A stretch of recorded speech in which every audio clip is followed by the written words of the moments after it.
Hey everyone, this is something new. We're working with Skyline on Flip Flappers.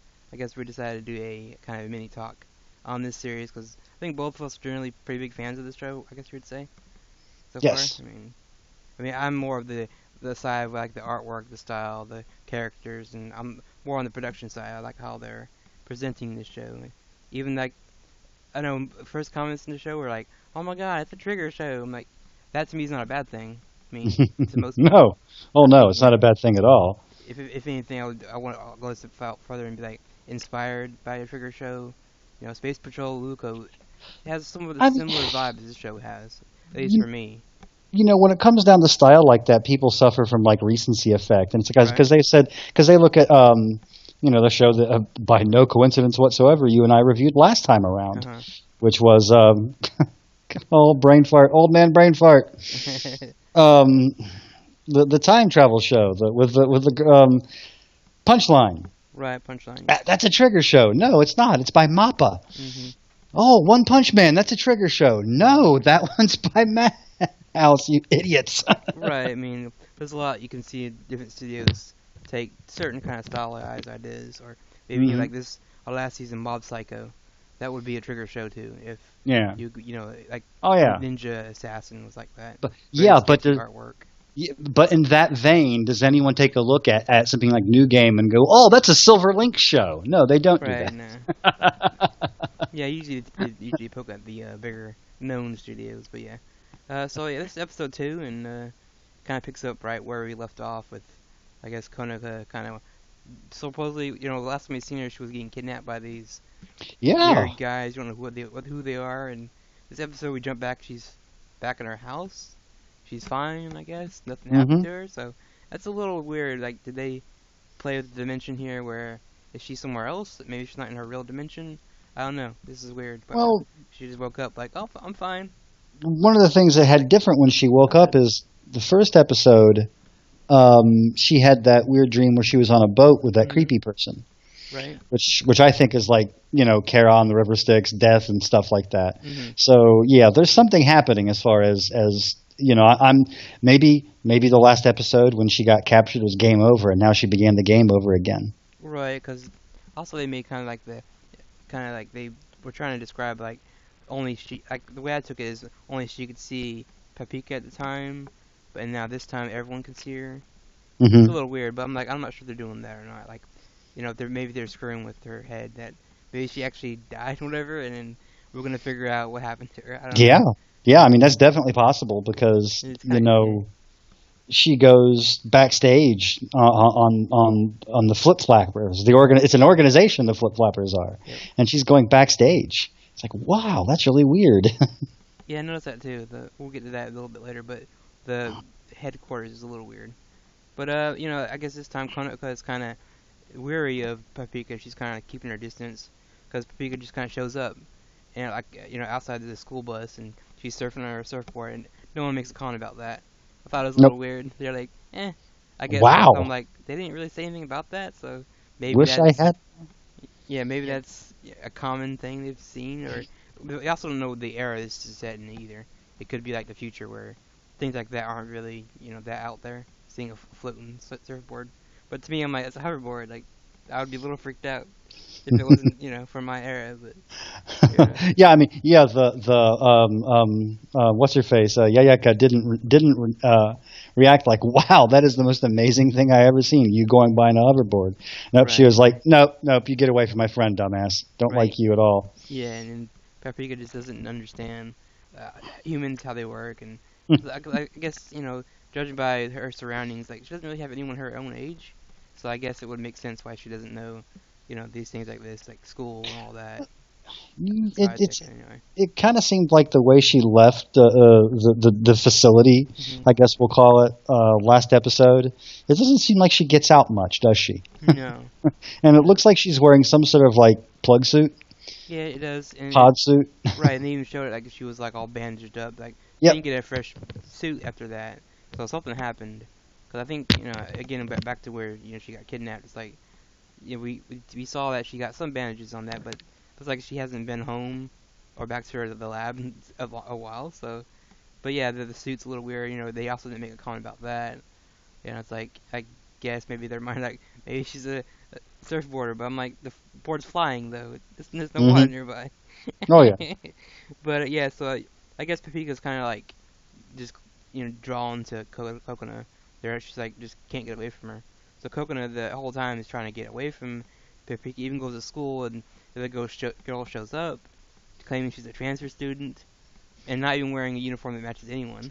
It's just like, I just found she this, you know? she's yeah, she's wearing a party dress. She's wearing a little girl's party dress or a magical girl's outfit. You Right, know, pretty just much. she's just leaning right into her role, isn't she? And she's like, "Hey," and they're like, "Oh wait, yeah, I'm that transfer student. I'm that what you just said." I thought that was pretty funny. Hmm. Just.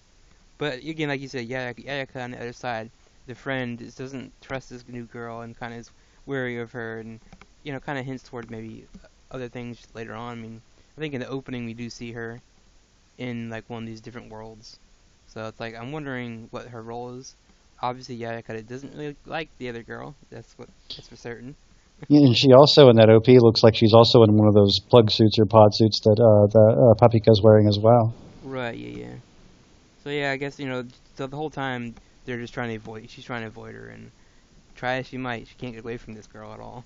Mm. You know, and to make matters worse, I guess somehow Coconuts pet rabbit got in her school bag, so she's got to worry about that and the rabbit getting out. Which I'm just like, after you see the reveal of the rabbit, I'm like, this is not.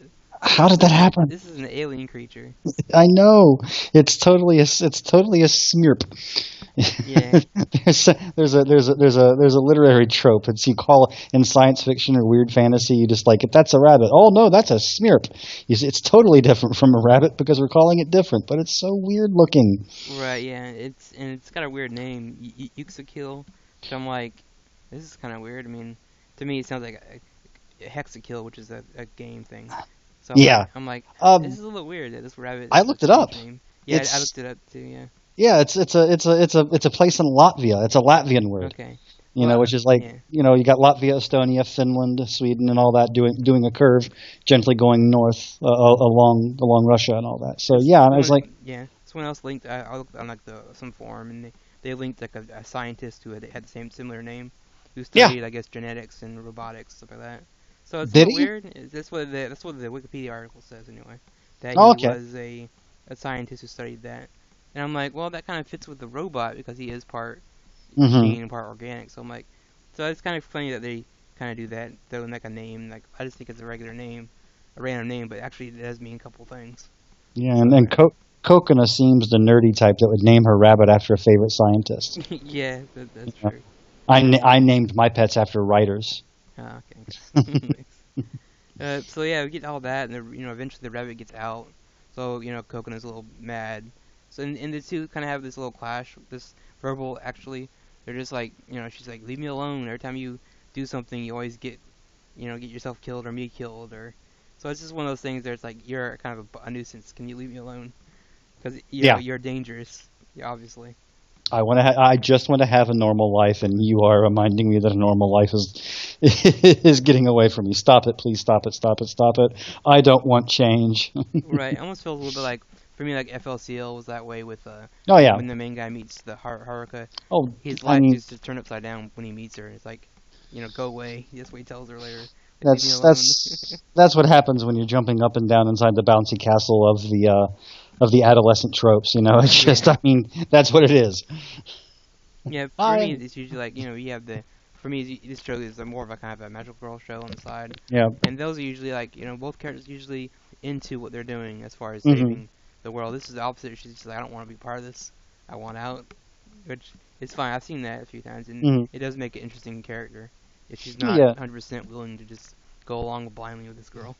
That and you kind of have to have a character that has answered the call so they know what's going on. Uh-huh. You have to have one character that doesn't answer the call. That way you can have a contrast and you can have someone who has stuff explained to them and thus the audience. So that's what could be going on there too. Right, and which is why the robot has no actual voice. It is Right. clicks and whistles, and Hmm. because if he did, he would probably be explaining everything. He facilitates stuff though. Right. And then I guess we get a bit where it's kind of weird. This statue kind of lifts off the ground. This vacuum comes out of nowhere, Yes. sucks up the rabbit. I'm like, that's just so weird. I loved that bit, especially when Yeah, it like when they were looking into it, trying to find the pet, and the perspective shifted, and they were inside the hole. right. And They were there so inside the vacuum. right, I thought it was funny. They're arguing a minute, but when a problem came along that both of them could help each other out with, they kind of Yeah, settled things, which is somewhat realistic. I mean, if you're arguing with someone and you see a fight break out, you're gonna probably stop what you're doing and help the other person, maybe, if realistic. But so yeah, they go through this weird, like you said, bunny zone, which is I hate using the word trippy, but that's what it is. It's very trippy looking, you um, know. It's all you bright and know, colorful, and I the think last everything. Yeah, go ahead. the last episode was kind of like just a really weird or somewhat expanded or exhaustive version of their own world that they were around. You could see the city; it was covered in snow. The snow was edible. It was like a playground for them. Right. And then, of course, a danger came up. It was an undifferentiated danger. They didn't know what it was. Blah blah blah. But this one, it just felt like it was very raw, unformed. I kept on thinking they're in a dream world, and this is like what the raw stuff of dreams. It's unformed. That no one's there to shape it into something recognizable because the colors were changing. Um, they were not on even landscape. I mean, at one point, Papika was like she was a mass of bunny head drawings Right. Yeah. when when Kokona first saw her, and so it's just like, oh, I have to fight to see her through this. I have to fight Mhm. to recognize her through this. So there's there's a lot that's going on there that you can't quite explain in a narrative sense, but you kind of get what's happening on an emotional sense. To me, Right. anyway. Yeah, I saw some people say that it was like representing like the inside of a vacuum. They were the dust bunnies that were caught in a vacuum. You know, That I, I makes sense. I mean, especially the that's cool. yeah. I wasn't even thinking that literally when you get right down to it. I was Right. thinking like a metaphor, and I was thinking all the weird deep stuff that could happen. Like, well, not deep stuff, but kind of like, oh, this is kind of Right. basic. I Because I mean, mean, both of them work. I mean, it's how people interpret it. I interpreted that way as the them being shrunk down to like dust bunny size. Like or they're just in a vacuum. they were constantly saying also stuff like, chew something. You got to chew something. If you Right. don't chew something, your teeth will grow. 'Cause that's what Yeah. happens to rabbits. Right. Yeah. That's what happens to rodents. Or else their teeth will grow inside their brains. Yeah. I had pet pet rats and squirrels. That you always had to have like something in there, something to chew on, because Mhm. else what like you said, would get hurt by that. But I thought that was interesting addition, adding that. It doesn't do much to the story, but it adds like another layer to like, oh, this is they're taking the rabbit thing, the next step. Yeah. Yeah, you have power. You have to use it, or the power will pervert Uh-huh. itself. Or something will happen with the power that it'll kill you or get you, or it'll bounce back on you unless you find a constructive way to use it. Mhm. And right now, you're not even a beginner yet, Kokona. You're not even beginning yet. So let's Right. let's let's learn the basics of this dream control. Maybe I'm spitballing there. Right, and then we get there, I guess, and it's kind of funny. They're looking for the rabbit, and you find out that her rabbit actually turned into like a humanoid rabbit. So it's Yeah, like this. That was kind of interesting. I didn't think about that. I'm like, so if they turned humanoid, into like humanoid rabbit girls, what would happen to an actual rabbit? And they kind of showed you that. But I was happy he didn't talk. That would have probably taken me out of it if he yeah, talked. yeah. It's kind of like their little robot companion talking. Mhm. That wouldn't make much sense either. Those things are there to facilitate those two. Right. Yeah. They're there for the silly thing that kind of puts them in like a scenario. It would have been too much Alice in Wonderland, Uh where huh. the lion had a goal, and the Tin Man had a goal, and the Scarecrow had a Mhm. goal. It's like, well, Dorothy's just kind of there tagging along on their quest or what. So they just kind of like, oh, they don't have any goal. They're just there to facilitate those two. Right. And it'd be weird to have like Toto humanoid talking to everybody. Like, that's a little weird. That's a little weird. But yeah. So this one was kind of cool, just seeing that they took Ooh. the pet's actually involved in someone in the story a little bit here. Thought that was kind of cool.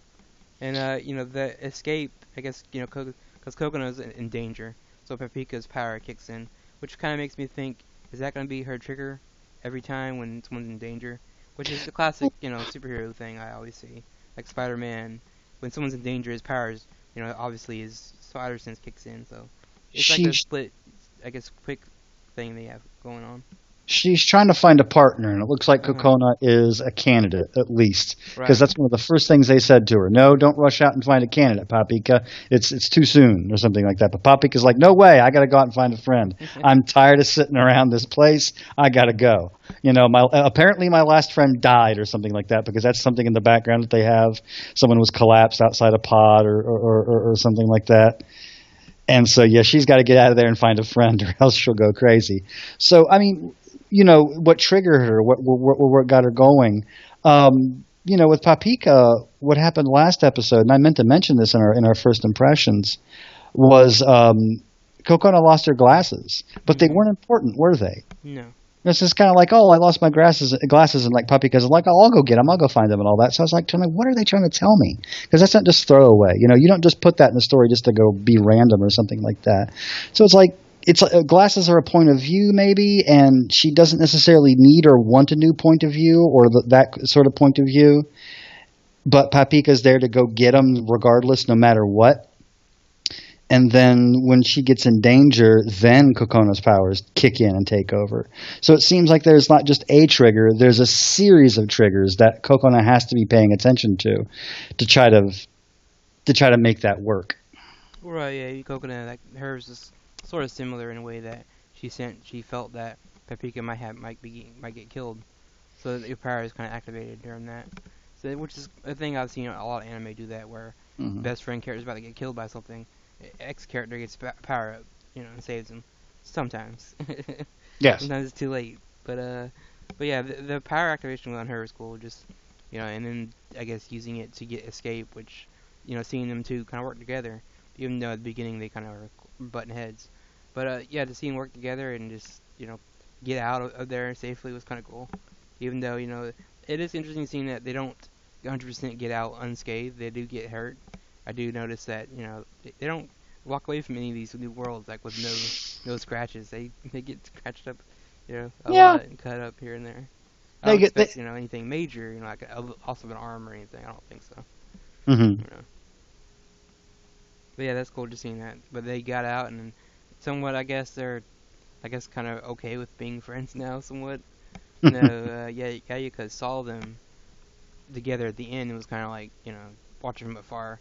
Got kind of pissed off. So it's like, yeah, there's something between her and maybe Paprika that they're not really telling us, or her story. That's what I'm wondering. But yeah, so they get back out of there, and I guess it's time to go to the headquarters. So Paprika kind of finally takes Kokona to the Flip Floppers headquarters, which is I guess in a random building, and I felt like it's like a Men in Black type scenario where they got Yeah. to the elevator and they did some secret kind of combination, and they went somewhere else. I was like, that's pretty cool, I guess. I the only thing I really love about that was one, the mentioning of like we're not allowed to have jobs. That's okay. We're not paying you anyway. That was So pretty funny. that tells us they're off the radar. Right, they're not exactly backed by any government. Exactly, or they might be, and it's just like several levels removed or something like that. But I Right. liked how they had to normally if people like transit from place to place inside a building, it's like walk down a hall, go through an elevator, walk through a door. In this place, it was like, you know, you have to do something different. You have to crawl along the wall up this weird stair that reminds me of the labyrinth. Mhm. And when I was watching that, the first thing I thought when they were like trying to navigate their way through that building and find their way around, I thought of, I don't know if you've seen it or not, but or if anyone out there has seen it or not, but Stranger Things, Yep. when they had to guide themselves through the gash. And they lowered that. They were like letting that guy walk in with a chain and stuff like that. It put me so in mind that the flip flap is the upside down too. Right, yeah, it does have that very surreal feel to it. I was thinking like Harry Potter as well, because those ways they gotta like traverse the city without anyone seeing them. Oh yeah. So there's like all these hidden doors and back alleyways they can sneak around, and that's kind of cool how they did that through that. And there, like you said, it wasn't just a building that go to the elevator to take it to the basement level, whatever. Yeah, it's like a living thing, and they're inside its imagination or something like that, And I and they like the have to. part where they go down this hallway and it's like you have to crouch down. That was Yep. pretty funny. Hmm. I'm like, so It's where? like Yeah. it's like a perspective illusion that they had in the original Willy Wonka and the Chocolate Factory, Yeah, so or Charlie and the Chocolate. Yeah. I'm like, where is this place? It's very Hmm. interesting where this place is. If it's, obviously it's not in our reality. So it's like it's kind of cool seeing that they kind of put a little attention to detail into that, showing you the headquarters is as weird as what's going on in the series. You know. And then we meet some of the characters. I only met like a few of them. I know we saw that pink-haired scientist guy who's, I know you noted here, is a little creepy. He was like, he had creeper eyes all over Kokona. He was just kind of like, hey, this is good. I'm like, dude. Yeah, it makes you wonder because Paprika's just sitting there all smiles like. Yep. Yeah, everybody in there except for like their technician has to get out of that place and go like meet people for a while because it all looks like they're about ready to go crazy. Right. And I was thinking to myself, like, I was like, she's like, Paprika's kind of okay to all this because I'm like, she's like the Ray with hyper, she's hyper. Yeah, she's been raised there, man. She's a pod person. Knows, so it's like, God. I wouldn't be surprised if things got a little far, but you don't know. Cocona's a pod person too. Cocona's a pod person too. Only she escaped. She has weird dreams about death. Oh. And so you meet Dr. Salt, which I kind of made a joke. Someone was like, "What if he drinks Dr. Pepper?" I was like, maybe that's his wife, But yeah, he's a weird character too. He definitely has the vibe of like a Gendo or I don't know the guy's name from Kill la Kill, but he was a teacher. He had this mysterious. They're not really telling you what's going on 100%. And the glasses, yeah, they play the cards close to the vest. And the glasses, and the voice actor. I know the voice actor plays a lot of roles like that where he's mysterious. So that's I only have a single line of dialogue every other episode until episode 8, and then I'm the only voice actor on the call sheet for episode 8. until he starts starting like, Coconut, get in the box. Like, I don't want to get in the box. Because that. Yeah, he looks like a character it's going to be Mr. Exposition for the entire episode by episode 7 or 8. It's like, oh my God, you didn't say anything at first. Now he won't shut up. Ah. Right. Because he tells him to get in this room. It's like these boxes, and all of a sudden these eyes pop up and they disappear. So I'm like, what the hell is going on here?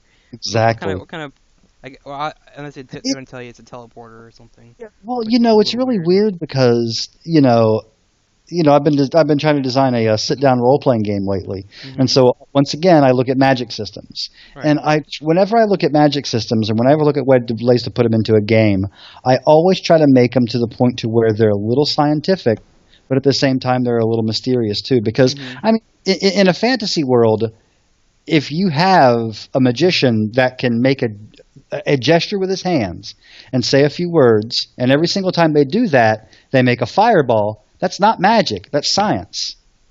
Right. That's straight up science because it has a predictable result every single time. So where's the magic to it? Because magic is mystery. So, I always try to think of that. They're exploring mysteries in this thing because it's like, you put two girls in a box, you scare them a bit, and that teleports them to another dimension. Right. We don't know why it works like this. Right. It could be the whole the act where they saw someone in half. Yeah. And you're like, oh, how'd they do that? But it's actually easier explained, But yeah, I thought it was interesting. Just so it's obviously they have the technology to send these people to these other worlds. Or they're taking advantage of that technology or something like that. Like in Stranger Things, they don't know why this gash leads to another world, but they're going to explore it anyway because they're stupid. Right, because or they want to, or they're an evil corporation that wants to make money off of it, or something like that. Right, yeah, which is kind of the vibe that this show kind of gives you, where because you do see the beginning of which is these guys in these hoods and everything. You're like, who are they? What is their role? So you don't really know what they're after. And obviously, episode 1, the last scene, the kidnapping part.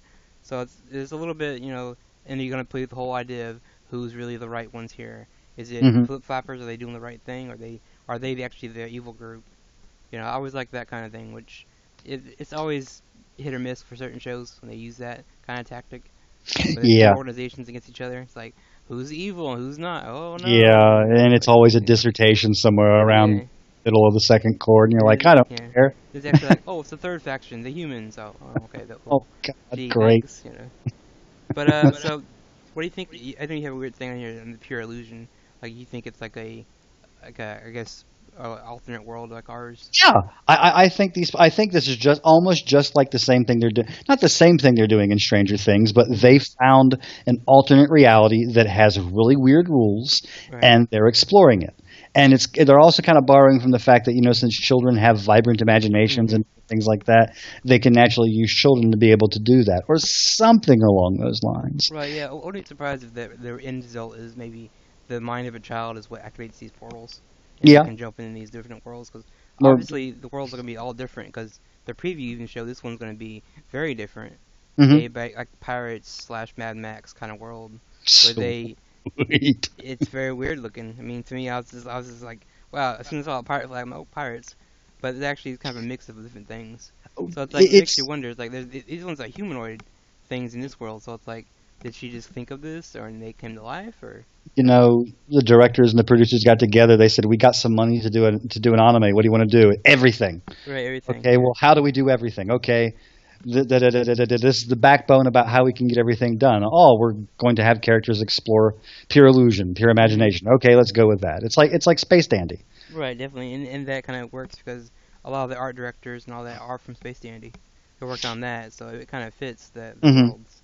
Yeah, yeah. This guy did like 2 episodes, I think, of Space Mhm. Dandy. And the thing that's funny is all these worlds that, again, like you said, it's funny, but they're taking all these ideas from like popular movies that have been out lately and throwing it in there. Like I wouldn't be surprised if it's like a giant monster versus mech type world they go to eventually, or a Why space not? world or anything like that. So it's kind Yeah, I of fun. mean, Yeah. one of my favorite old shows was Magical Shopping Arcade of Benobashi. I love that one Oh for yeah, that one's exploring different good. places. It's That one's absolutely good. gorgeous. Yep. So I mean, the pure illusion stuff is kind of fun. I think I said in the first episode, it gives the creators and artists a kind of an excuse to Yep. do whatever the hell they want because it fits the story. If they're hmm going to another world, possessed by monsters or No, whatever you want to do. they kind of give themselves a little bit of leeway because that ED is nothing but pure fairy tale. Mhm. And when you're saying it's about fairy tales, I mean you're basically saying, well, we can explore storytelling for hundreds of years, thousands of years if we want to, and just do that. Just have fun with it. Right. Yeah. And speaking of fairy tale endings, obviously they are hinting at kind of a dark thing later on. I would assume. I I mean. I think bittersweet maybe because it's about growing up and Mhm. leaving childhood behind. I mean, that's what all magical girls show are in the end, isn't it? It's about growing up and leaving your innocent, pure childhood behind. Oh, boo, BOOHOO. Oh no, Yeah. Right. Right. I have issues with that, as you can probably tell. Oh no, that's fine. I mean, most of them are about that, like you said. My issue is this idea of children are innocent. They're not. They're kids because innocence exists dually. You have innocence, you have guilt. If I grow up from 12 to 13 and now I'm grown up, what am I guilty of? Being 13? Screw you. Screw your system. Screw you. Screw your system. Right. Screw Right. your assumptions. That's what I say. I'm weird like that, but Just no problem. but Just yeah. Go ahead. fairy tales. Okay, go ahead. Go ahead. I said No, my I was piece gonna about say fairy. no. I was gonna say fairy tales. Like generally, most of them, a good majority of them have like a dark undertone, which you're like, if you're as a kid you're reading it, you're like you don't think anything about it. I was telling my brother, I'm like Hansel and Gretel. I'm like, you don't ever think about the kids that became before them that were eaten Yeah, by the witch. yeah. So it's like you But don't ever what? think about that. So Well, like, fairy tales are morality tales, but at their uh pure, they're not to tell you that dragons exist because that's all right. the morality tales. Like, don't go into the forest. There are monsters there. Don't talk to But strangers, things like bears, there are that. foxes, there are diseases, there are terrible Right. things that happen out there. I mean, you have to tell a child if you lived on a magic island in the Uh-huh. sky. You have to tell your child there's a monster called the whirlwind that exists on the edge of the island, so the child won't go to the edge and fall off, Right, or there's or a cliff. there's monsters off the island if you ever Because leave. kids are You know. gullibility machines. Right, They, yeah, they follow the leader. So if you stay away from the edge, they'll stay away from the edge too, unless they're like, oh right, wow, what or something like that. I'll fall forever and die. You kind of have to nudge kids in the right direction by engaging their fear and their imagination. So right, fairy tales exist not to tell you that the dangers exist, but the dangers can be defeated. right. I mean, I think that's that kind of Coconuts, her character too. She's that Yeah, character who's worried about the dangers and all that. While gotta, you she know, got to get woke. At the beginning of 2 episodes, we got a character that's got to wake up. right, yeah. I mean, Paprika on the side is just carefree. Constantly freaking awake. Right, she yeah, and she's had too much Dr. Pepper. right, yep, yep. As far as like random things to mention, is like again the artwork is very Space Dandy, which makes sense because obviously if you look at the credits, this guy had done a bunch of Space Dandy episodes. And this one felt kind of like I think OC even mentioned it or someone mentioned it that there's a plant episode where the artwork does get very like Uh, the rabbit scene where they're just blobs of color just on your screen. You're like, what the hell am I watching? And that's what this uh, one kind of did a little bit of. And yeah, there's a part of the robots on the train. I didn't notice it, but he was looking up the girl's skirts. I was like, wow. that's right there in the OP. That's right there in Yep. the OP when you can just see nothing but a random skirt reflected in his one little eye thingy. Right, and So most people are like, well, he was getting an outfit for Paprika, and I was like, true, he did give her a box, and it did have clothes in it, so yep. I was like, maybe he was just sizing up some of the girls. I was like, that's a little weird, though, but okay. His job is to look for magic glow marks on girls' thighs. Yeah, he's It's doing his tough. job. It's a bad economy. You take whatever job comes along, especially if you're a robot. Right. Or especially if you're a robot, just like a brain in a box, basically. Oh, Which I'm still wondering about. I'm like, who is that? But they're going to probably explain that later. I mean, I'm pretty sure. that is just. I mean, I remember reading not the early volumes of Battle Angel Alita Hmm. Gundam, but some of the later ones when she was in like that rollerball, that roller derby kind of thing. It's like every single story had at least one instance where some guy fell over and his brain fell out and splattered all over the course. Because that artist dude, I can't remember his name right now, but he loves drawing gory physical violence like that, and he especially loves drawing exposed brains that get smeared. It's just oh man, it's just a weird feeling. I thought the funniest part of episode 1 was they opened it, closed it, and didn't say a damn word about it. I thought that Yep. was hilarious.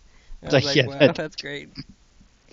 Yeah, kids are like that. Kids will be like, "Oh wow, what's in this? Oh, okay, no, no."